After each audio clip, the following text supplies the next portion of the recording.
What if I told you that everything you thought you knew about mythology was a lie, and that the truth was way, way more dangerous? We're about to dive into a story that stretches across decades, across entire worlds, and uncovers secrets buried deeper than any history book could ever go. This is the Ragnarok Conspiracy. So our story kicks off in two totally different places, but trust me, they're on a collision course. First, you've got this really personal, intense scene playing out in a quiet home in the Caribbean, and at the exact same time, something cosmic, something ancient is unfolding on the silent, desolate surface of the moon. That one word, it's a teenager's desperate scream. It's April 1st, 2034, and a kid named John Bridgewater is just hanging out on his family's porch, probably daydreaming about a girl. But then he spots it, a tiny little bird, a banana quid, that's just not moving right. He screams the warning, but it is already way too late. This fake bird, it just hovers in front of his father for a split second, and then it's gone. And in its place is this just horrific wound. Right there, in his own home, with his whole family watching, John sees his father die, the victim of an assassination so sophisticated it's almost unreal.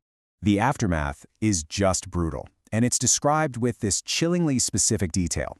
That single, violent moment, it plants a seed of pure vengeance that is going to define John's life for more than a decade. But here's the thing. This deeply personal tragedy is just one tiny piece of a puzzle that is literally light years wide. Okay, so remember that cosmic piece of the puzzle I mentioned?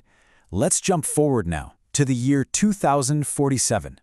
We're on the moon, at the Mare Tranquillitatis, yep, the original Apollo landing site. Because it's right here that an even older and much, much bigger threat is about to be woken up. A group of complete strangers wakes up inside a living alien spaceship. They have no idea how they got there, they're missing memories, and they quickly realize they are not alone. The enemy they're facing isn't human. No, it's the Jotnar, the giants from Norse mythology. You know, the things everyone thought were just myths.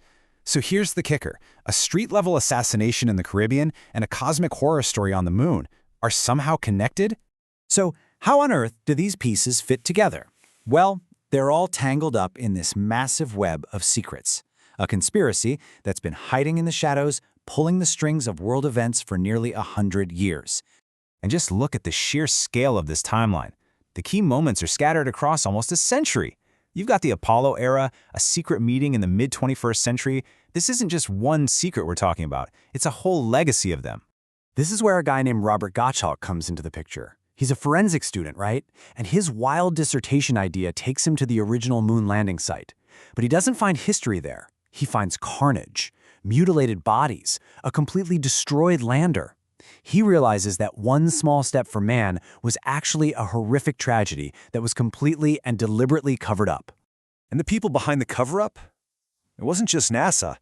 It was this incredibly powerful secret group called the Ragnarok Society.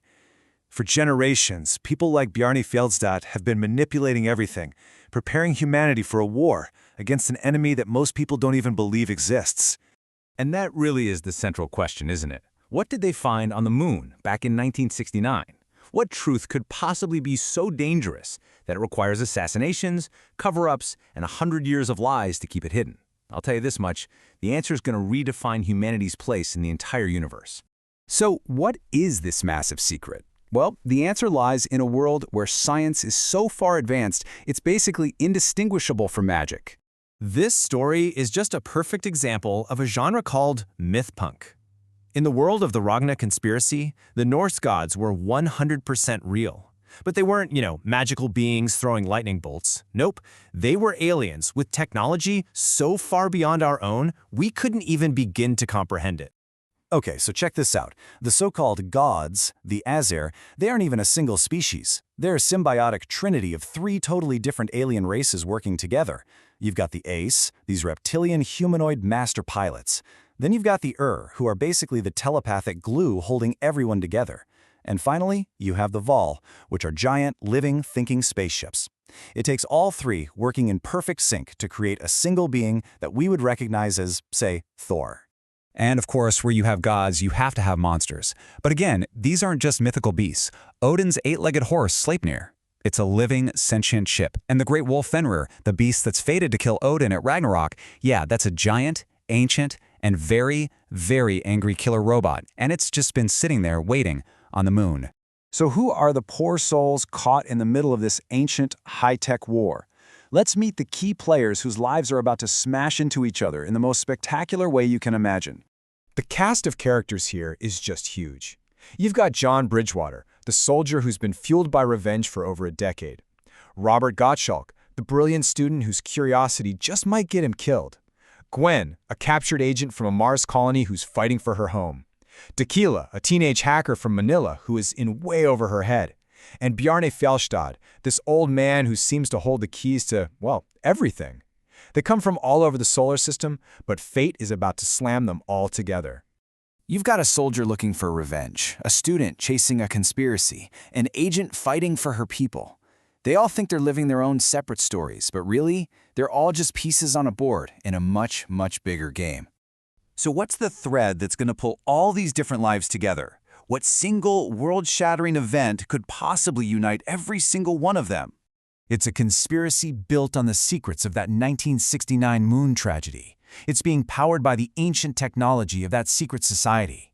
It all circles back to the return of the Jotnar, the giants of myth. And it's all about to explode with the unleashing of that monstrous weapon, Fenrir. Which brings us right back to the ultimate question. See, the conspiracy isn't just about a coming war, or about the end of the world. It's about a terrible truth, a necessary lie, and the impossible choices people have to make when they find out that humanity has never, ever been alone in the universe. This is a story packed with high-tech myth, deep conspiracies, and characters you won't forget. It really makes you ask, if our oldest legends were actually real, what would that mean for our future? To find out how all these lives twist together to either save us or doom us all, the answer is waiting for you in the novel, The Ragnarok Conspiracy.